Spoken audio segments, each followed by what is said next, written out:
नमस्कार, आपका अखबार के YouTube चैनल पर आपका स्वागत है। मैं हूं प्रदीप सिंह। हिंदुओं के लिए गड्ढा खोदा 60-65 साल। मैं 1947 से के बाद की बात कर रहा हूं। और हिंदू उसमें गिरते गए और मुसलमान खुश होते गए कि गिरा दिया, दबा दिया, और हिंदू दबे रहे, कुचले रहे, कभी उठकर खड़े होने की हिम्मत नहीं की। आज स्थिति ये हो गई है कि उस गड्ढे से हिंदू निकल रहा है। उसको अचानक एहसास हुआ कि उसके अंदर रीढ़ की हड्डी भी है। उसको अचानक एहसास हुआ कि वो नींद में था, उसको अब उठ जाना चाहिए। और उस गड्ढे से सनातनी निकल रहा है, मुसलमान तेज़ी के साथ गिर रहे हैं। और गिर रहे हैं इस वजह से नहीं कि सनातनी कुछ कर रहे हैं या हिंदू कुछ कर रहे हैं, गिर रहे हैं अपने कर्मों से। ये जो एंटाइटलमेंट की भावना थी कि जो हमारा है वो तो हमारा है ही, जो हमारा नहीं है वो भी हमारा होना चाहिए। तो अगर मर्ज़ी से दे दोगे तो ठीक है, नहीं दोगे तो छीन कर लेंगे। और छीन कर जब लेंगे तो हमारे साथ राजनीतिक प्रतिष्ठान खड़ा होगा, सेकुलर प्रतिष्ठान खड़ा होगा, हमारे साथ सरकार खड़ी होगी, हमारे साथ अंतर्राष्ट्रीय समुदाय खड़ा होगा, और हमारे साथ अक्सर अदालत भी खड़ी होगी। अगर आप अदालत से हमें हरवा देंगे, ये मुसलमानों का आइडिया था, ये सोच थी, तो हम संसद से उसको पलटवा देंगे। शाहबानो केस में यही हुआ। सुप्रीम कोर्ट के फैसले को संसद ने पलट दिया। क्यों?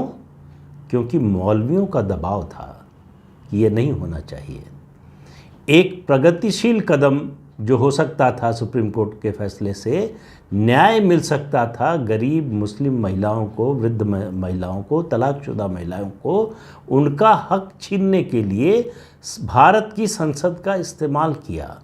और उस समय की सत्तारूढ़ कांग्रेस और उस समय के प्रधानमंत्री राजीव गांधी ने खुशी खुशी ये किया, थोड़े से मौलवियों के प्रभाव में। उस समय तो उनकी खुशी का पारावार नहीं था, लेकिन उसका भुगतान अब करना पड़ रहा है। वो जो आपके पाप इकट्ठे होते हैं, घड़ा भरता है ना, तो जब फूटता है तब पता चलता है। वही इस समय हो रहा है। बहुत पीछे की बात नहीं करते हैं, हाल के कुछ महीनों की बात करते हैं। कर्नाटक में हिजाब का मुद्दा उठाया गया, और ये कोई संयोग की बात नहीं थी, ये सोचा समझा प्रयोग था। 3 प्रकार के टेस्ट थे, 3 प्रकार की परीक्षा होनी थी। पहला कि हमारी ताकत पहले जैसी है कि नहीं, जो गलत है उसको भी मनवा सकते हैं कि नहीं, जो कानूनन संभव नहीं है उसको भी संभव करवा सकते हैं कि नहीं, और जो हमारा हक नहीं है उसको भी हासिल कर सकते हैं कि नहीं। दूसरा, हिंदू देखें कितना अड़ते हैं, कितना खड़े होते हैं, इसको रोकने की कितनी और कितनी देर तक कोशिश करते हैं।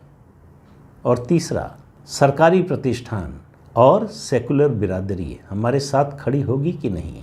और आखिर में अदालत में हमको जिताने के लिए हिंदुओं के बीच से ही लोग खड़े होंगे और हमको वो हक दिलाएंगे जो हम हिंदुओं से छीन कर लेंगे। कुल मुद्दा इतना था कि स्कूल यूनिफॉर्म पहन कर आना है। उसको मुद्दा ये बनाया गया कि हिजाब जो इस्लाम का प्रतीक है, ऐसे ऐसे चिन्ह पहनकर आने पर रोक लगाई जा रही है। मुसलमानों को हिजाब पहनने से रोका जा रहा है, कोई नहीं रोक रहा था। आप घर में पहनिए, आप बाज़ार में पहनिए, आप सिनेमा हॉल में पहनिए, आप मॉल में पहनिए, कोई नहीं रोक रहा था। सिर्फ स्कूल की बात थी कि स्कूल यूनिफॉर्म चलेगा।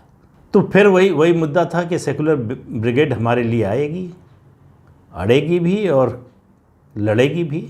तो अड़ने लड़ने तो आए, लेकिन अदालत ने नीर शीर विवेक किया कि जो सही है वही मानेंगे, जो प्रमाणित है उसी को स्वीकार करेंगे, जिसके पक्ष में साक्ष्य है उसी के साथ रहेंगे, जो कानून और संविधान कहता है उसी को मानेंगे, उसी की बात करेंगे। और कर्नाटक हाई कोर्ट से जो झटका लगा है इस वर्ग को, मुझे लगता है कि पिछले कई दशकों में जो कुछ हुआ है उनमें सबसे बड़ा झटका है। इतना बड़ा सेटबैक है, इसका असर आपको आने वाले दिनों में दिखाई देगा।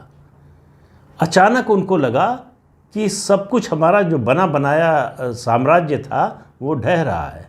सेकुलरिस्ट हमको बचा नहीं पाए, अदालत हमारी गलत मांग को मानने को तैयार नहीं हुई। हमारी जो ताकत है पूरी ताकत लगा दी, उसके बावजूद हिंदू सामने आकर खड़ा हो गया कि जो गलत है उसका विरोध करेंगे। कोई झगड़े की बात नहीं थी। कहा कि जो गलत है वो गलत है, ये मान लो। नहीं तैयार हुए। वरना पहले तो ये रवायत थी कि ज़ोर से मुद्दा उठाओ, कुछ मौलवी लोग आएँ और सरकार डर कर कदम पीछे खींच लेगी, राजनीतिक दल डर जाएंगे। और हिंदू तो सनातनी है, वो तो सनातन रूप से बहुत लंबे समय से सो रहा है, तो वो कुछ बोलेगा नहीं। आप उसका हक छीन लीजिए, आप उसका घर छीन लीजिए, आप उसका जीने का हक छीन लीजिए, वो चुपचाप बर्दाश्त करता रहेगा। नरेंद्र मोदी ने पिछले 8 साल में यही बदल दिया है। सनातन धर्म के मानने वालों को सिर्फ इतना बताया है कि भैया तुम्हारे शरीर में भी रीढ़ की हड्डी नामक एक चीज़ है जो तुम्हें खड़ा कर सकती है। किसी से लड़ो मत, किसी से भिड़ो मत, किसी का कुछ छीनो मत, लेकिन जो अपना है उसकी रक्षा करना सीखो। जो अपना है उसके लिए अड़ो, लड़ो मत, उसके लिए अड़ो। और अड़ने से ही आधी समस्या हल हो जाती है। जब सामने वाले को लगता है कि ये लड़ाई आसान नहीं है तो वो कदम पीछे खींचने लगता है। और यही हुआ है कर्नाटक में।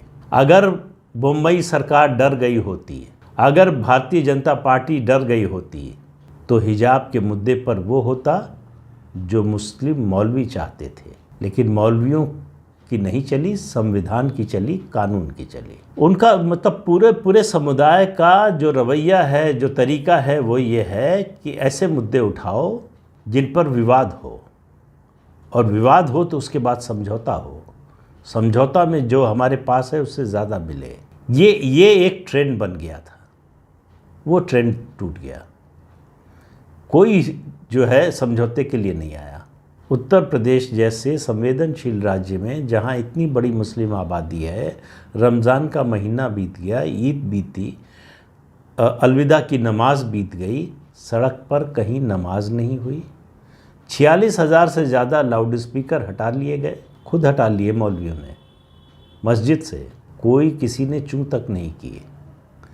जो उनके पैरोकार थे, जो उनके वोट पर सालों साल राज करते रहे, उनके मुंह में दही जम गई, उनसे कुछ बोला नहीं गया। क्यों? उन्होंने बोलने की ज़रूरत नहीं समझी। बताता हूँ क्यों ज़रूरत नहीं समझी। अब कर्नाटक और रमज़ान से आगे बढ़िए, आइए काशी विश्वनाथ, ज्ञानवापी मस्जिद। ज्ञानवापी मस्जिद को अगर आपने कभी वहाँ गए हो, देखा हो, तो आपको देखकर ही लगेगा कि ये मंदिर को तोड़कर बनाया गया है। वहाँ कोई प्रमाण जुटाने की, साक्ष्य खोजने की ज़रूरत नहीं है। बिखरे पड़े हैं, भरे पड़े हैं।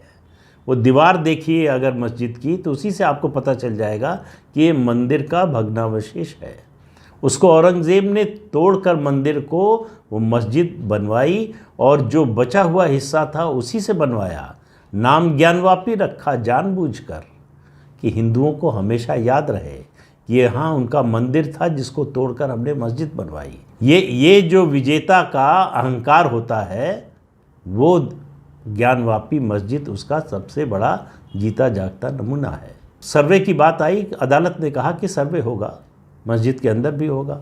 तो इंतज़ामिया जो कमेटी है मस्जिद की, ज्ञानवापी मस्जिद की, उसने कहा कि हम सर्वे नहीं होने देंगे।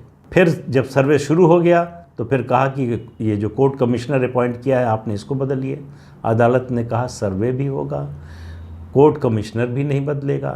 कोई रोकने की कोशिश करेगा तो वो जेल जाएगा, और 5 दिन में सर्वे करके 17 मई तक रिपोर्ट आएगी। बात ये नहीं कि अदालत ने क्या कहा, बात ये भी नहीं है कि अदालत ने उनकी कोई बात मानी नहीं जो कि पूरी तरह से गैर वाजिब थी, नहीं मानने लायक थी। बात यह है कि उनके समर्थन में कोई खड़ा नहीं हुआ। आप कल्पना कीजिए, 2014 से पहले ऐसा मामला हुआ होता तो पूरे देश में हंगामा हो रहा होता, राष्ट्रीय अंतर्राष्ट्रीय मीडिया बनारस पहुंच चुका होता। आज कोई पूछने वाला नहीं है। मैंने असदुद्दीन ओवैसी का शुक्रवार को एक वीडियो देखा मतलब उनकी बाइट चल रही थी टेलीविज़न चैनल्स पर, और वो असदुद्दीन ओवैसी नहीं दिख रहे थे जो चुनौती देने वाली मुद्रा में हमेशा बोलते हैं। वो कह रहे थे कि एक मस्जिद कुर्बान हो गई, उनका इशारा, नाम नहीं लिया, उनका इशारा बाबरी मस्जिद की ओर था। दूसरी भी कुर्बान होने जा रही है। तो उनको भविष्य दिखाई दे रहा है। उनको पता है कि ये मंदिर तोड़कर बनाई गई मस्जिद है और इसको साबित करने में कोई मुश्किल नहीं होगी। ये जो सर्वे की रिपोर्ट आएगी यही साबित कर देगी यहाँ मंदिर था जिसको तोड़कर मस्जिद बनाई गई, तो ये मस्जिद जाने वाली है। इस बात का एहसास उनको और उनके पूरे समाज को हो गया है। आप देखिए, बनारस में मुस्लिम पॉपुलेशन कम नहीं है, लेकिन आपको कहीं कोई आवाज़ सुनाई दे रही है? मुसलमानों को छोड़ दीजिए, उनके जो सेकुलर पैरोकार थे वो उनमें से कोई दिखाई दे रहा है? किसी का बयान आया है? कोई बनारस पहुंचा है? बिल्कुल नहीं। फिर कह रहा हूं कि बताऊंगा क्यों नहीं, ये आगे बताऊंगा। ज्ञानवापी में ये हो रहा है। मथुरा में इलाहाबाद हाई कोर्ट का निर्देश आया है कि जितनी भी याचिकाएं हैं सबको जोड़कर उनका फैसला 4 महीने में करके बताइए। मथुरा का मुद्दा नाम लेते ही जो है देश भर में जो है उबाल आने लगता था। हाई कोर्ट का आदेश आ गया, कोई बोलने वाला नहीं है। तो ज्ञानवापी हो और चाहे मथुरा का मुद्दा हो, सेकुलर खेमा सन्नाटे में है। उसको समझ में नहीं आ रहा है कि बोलें क्या, बोलें किसके लिए और बोलें किसकी तरफ से। जिसके पक्ष में बोलना चाहते हैं उनको समझ में आ रहा है कि उसका पक्ष गलत है, लेकिन पहले उनको पता था कि उनकी ताकत इतनी है कि वो सच को दबा सकते हैं। आज वो ताकत जा चुकी है। असली फ़र्क ये पड़ा है। दिल्ली में एक विधायक है अमानतुल्ला खान, अरविंद केजरीवाल के बड़े करीबी हैं, बड़े प्रिय हैं। उन्होंने अतिक्रमण गिराने के अभियान को रोकने की कोशिश की, गिरफ्तारी हो गई। 48 घंटे होने जा रहे हैं, अरविंद केजरीवाल के मुंह से एक शब्द नहीं निकला है, कुछ नहीं बोले। ऐसा संभव था क्या? आज से कुछ समय पहले, कुछ साल पहले या कुछ महीने पहले, मैं कह रहा हूँ, साल भी छोड़ दीजिए, 2014 में जो मुस्लिम वोट का वीटो था वो नरेंद्र मोदी ने तोड़ दिया। लेकिन परिवर्तन क्या आया है? परिवर्तन ये आया है कि उन्होंने सनातन धर्म के मानने वालों से कहा कि भाई तुम खड़े हो, अड़ो अपने हक के लिए, लेकिन लड़ो मत। किसी से लड़ाई करने की ज़रूरत नहीं है। जो तुम्हारा हक है वो तुम्हें पता होना चाहिए कि तुम्हारा हक क्या है, वाजिब हक क्या है। तो किसी के साथ अन्याय मत करो, लेकिन अन्याय बर्दाश्त भी मत करो। ये परिवर्तन आया। तो बड़ी लंबी तंद्रा नींद से उठने की कोशिश कर रहा है सनातन धर्म और उसके अनुयायी। तो अभी तंद्रा में है, पूरी तरह से जगह नहीं है। और पूरी तरह से जगह नहीं है तब भी आपको ये परिवर्तन देश भर में दिखाई दे रहा है। क्या परिवर्तन दिखाई दे रहा है?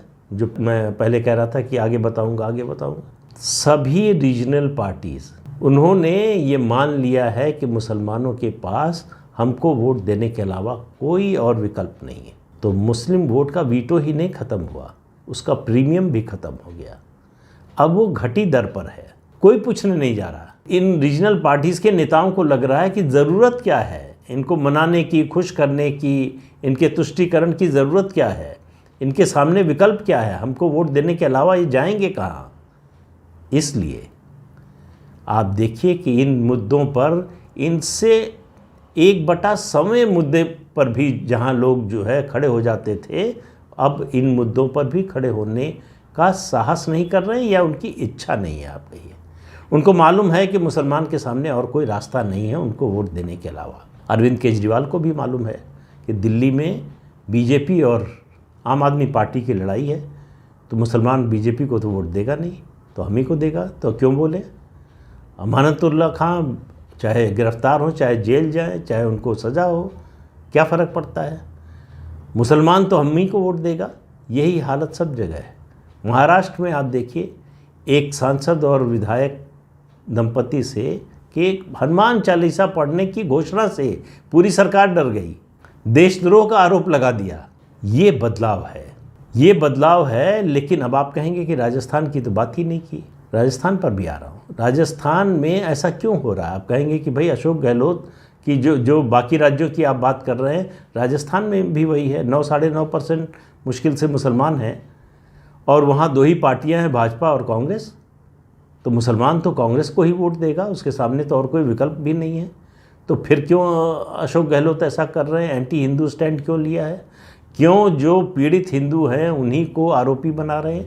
दरअसल अशोक गहलोत कांग्रेस का नेशनल एजेंडा लागू कर रहे हैं।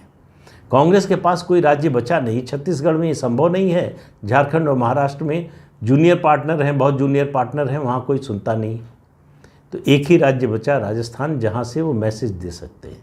वो मैसेज देने की कोशिश कर रहे हैं मुसलमानों को कि रीजनल पार्टीज़ को छोड़ो, हमारे साथ आ जाओ। और ये ऐसे ही नहीं हुआ, जो आप याद कीजिए 2004 में एंटनी कमेटी की रिपोर्ट आई थी, उसमें कहा गया था कि कांग्रेस पार्टी की छवि मुस्लिम परस्त पार्टी की हो गई। तो उसके बाद पार्टी ने थोड़ा कोर्स करेक्शन की कोशिश की, सॉफ्ट हिंदुत्व चलाने की कोशिश की, लेकिन जब ओरिजिनल मौजूद हो तो कार्बन कॉपी को कौन पूछता है? तो किसी ने नहीं पूछा। तो दत्तात्रेय गोत्र के जनेऊधारी ब्राह्मण को किसी ने पूछा नहीं, मंदिर मंदिर घूमते रहे, कोई असर हुआ नहीं। तो अब कांग्रेस ने तय किया है कि वो मुस्लिम परस्त पार्टी ही बनना चाहती है। वो दरअसल कर ये रही है, उसको लग रहा है कि उसके रिवाइवल का यही रास्ता है, लेकिन वास्तविकता में जो कर रही है कि वो गड्ढे में खड़ी है और उस गड्ढे से निकलने की बजाय गड्ढे को और खोद कर मिट्टी निकाल रही है और नीचे जा रही है। तो कांग्रेस इससे उठने वाली नहीं है, लेकिन कांग्रेस ये खतरनाक खेल खेल रही है अपने राजनीतिक फ़ायदे के लिए, जो पूरे देश का माहौल बिगाड़ सकता है। लेकिन कांग्रेस पार्टी तो कांग्रेस पार्टी है, उसने कसम खा रखी है कि वो कभी सुधरेगी नहीं, वो गलतियों से कभी सबक नहीं लेगी। तो बात कुल ये है कि कांग्रेस पार्टी और रीजनल पार्टीज़ ने जो खेल खेला पिछले 68-70 साल में, उससे मुसलमान होना अब घाटे का सौदा बन गया है। सबसे ज़्यादा मुनाफे का जो सौदा था वो अब घाटे का बन गया है।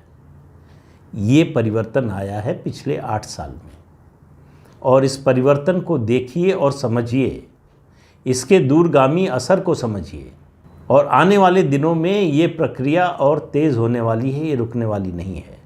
इसलिए इन घटनाओं को, छोटी छोटी घटनाएं हैं, इनके बड़े महत्व को समझिए, तब आपको समझ में आएगा कि क्या बदलाव हो रहा है। तो आज के अंक में इतना ही, अगले अंक में फिर मिलेंगे किसी नए मुद्दे के साथ। तब तक के लिए इजाज़त दीजिए, नमस्कार। आपसे अनुरोध है कि ये चैनल देखिए, शेयर कीजिए, लाइक कीजिए और सब्सक्राइब ज़रूर कीजिए। नमस्कार।